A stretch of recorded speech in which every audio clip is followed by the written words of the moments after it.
تھانہ civil line police کی کارروائی امیر حمزہ عرف حمزہ ڈکیت اور رابری گینگ کے خواتین سمیت 5 ارکان پولیس کے شکنجے میں۔ ملزمان کے قبضہ سے 4.5 لاکھ سے زائد رقم اور 10 تولے طلائی زیورات مالیتی 18 لاکھ روپے برآمد کر لیے گئے۔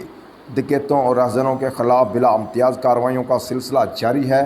سٹی پولیس آفیسر محمد ایاز سلیم کی سربراہی میں گوجرانوالہ پولیس کی ڈکیتوں کے خلاف سخت کارروائیاں جاری ہیں۔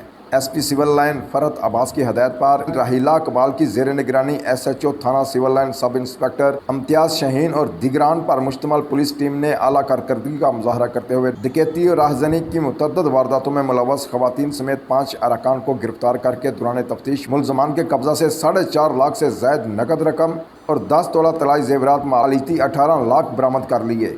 گرفتار کیے گئے ملزمان میں امیر حمزہ، عبدالقدوس، عاشی، پروین، یاسمین اور فوزیہ شامل ہیں۔ ڈکیتوں اور راہزنوں کے خلاف بھرپور کارروائیاں کرنے پر علاقہ مکینوں کا پولیس کو زبردست خراج تحسین۔ اس موقع پر سٹی پولیس آفیسر محمد ایاز سلیم نے کہا کہ ڈکیتوں کے خلاف بلا امتیاز کارروائیاں جاری رہیں گی۔ اعلیٰ کارکردگی کا مظاہرہ کرنے پر سی پی او نے ایس ایچ او تھانہ سول لائن سب انسپکٹر امتیاز شاہین اور ان کی ٹیم کو شاباش دی۔